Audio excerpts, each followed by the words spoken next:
Hello, আসসালামু আলাইকুম। আমি আরডিভি ফার্মি মুরগির টিকা দিলাম। আপনাকে দেখাইলাম যে টিকাটা দিতে হবে। এটা আমি সরকারি পশু হাসপাতাল থেকে 25 টাকা দিয়ে নিয়েছিলাম। তো এটা কীভাবে দিতে হবে আজকে আপনাদেরকে বলবো। এই যে আমি দিচ্ছি, আমার ফার্মি মুরগাটা আছে যেটা, এভাবে মুরগিগুলাকে দিলাম। আমার এখানে ফার্মি মুরগি আছে, মুরগি আছে 60টা, আর একটা দেশি মুরগি, মোট 8টা। এই টিকাটার মাধ্যমে 100টা মুরগির 100টা মুরগিতে এই টিকাটা দেওয়া যাবে। তো এটা দেওয়ার নিয়ম হচ্ছে, প্রথমে আগে টিকাটা সংগ্রহ করতে হবে সরকারি পশু হাসপাতাল থেকে। আমি সংগ্রহ করছিলাম। তারপরে খেয়াল রাখতে হবে যেন ওরা সাথে সাথে বরফ দিয়ে যেন ঠান্ডা থাকে, কারণ এটাতে ভাইরাস থাকে।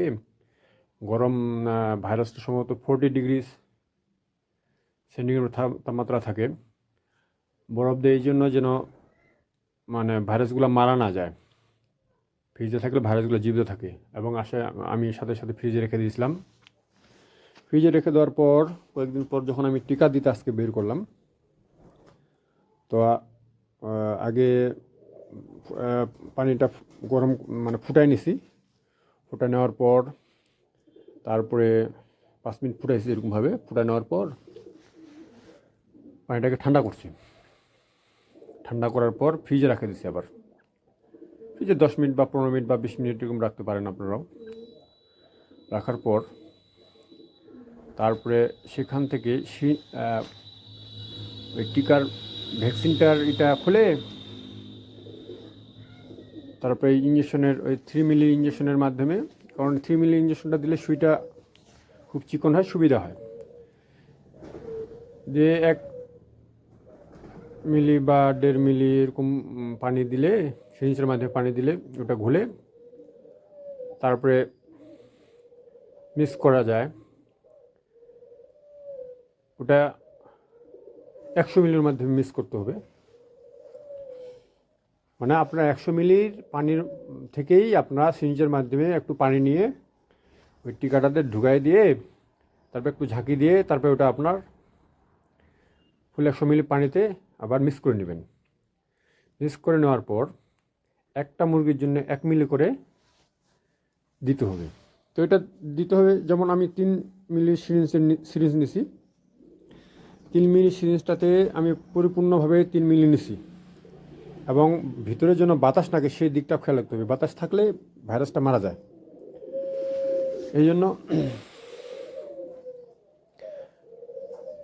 আমি 3 মিলি সিরিঞ্জে 3 মিলি ভ্যাকসিনটা নিচ্ছি। নেওয়ার পর 1 মিলি করে একটা মুরগিকে দিছি, তারপর আরেকটা মুরগি 1 মিলি, আবার আরেকটা মুরগিকে 1 মিলি, এভাবে 3 মিলি 3টা মুরগিকে দিয়ে দিলাম। এভাবে আবার যখন নিব আবার ফের 3 মিলি এভাবে নিতে হবে। এভাবে পর্যায়ক্রমে এভাবে দিতে হবে। আর আপনারা খেয়াল রাখবেন টিকাটা দেওয়ার পরে অবশিষ্ট যে পানিটা থাকবে সেটা যেন অবশ্যই পানিটা এবং টিকার সিরিঞ্জটা, তারপরে টিকার বোতলটা, ওই টিকার যে কাঁচুরিটা আছে, হ্যাঁ, যেটা আমরা সরকারি হাসপাতাল থেকে নিয়ে আসি, তো ওটা ভ্যাকসিনটা আর কি কথা বলতেছি, ওটা আবার মাটিতে পুঁতে রাখা ভালো। তাহলে মুরগিগুলো যদি হাঁটাহাঁটি করে তাহলে ভাইরাসটা ছড়াবে না। হ্যাঁ, এটা সতর্কতার জন্য ভালো আর কি। বলছে, এই যেভাবে বলছে সেভাবে কাজ করছে আর কি। আবার এমনভাবে ইঞ্জেকশনটা আপনারা দিবেন যেন হাড়ে যেন না লাগে। একজন ধরবেন, একজন পুশ করে দিলে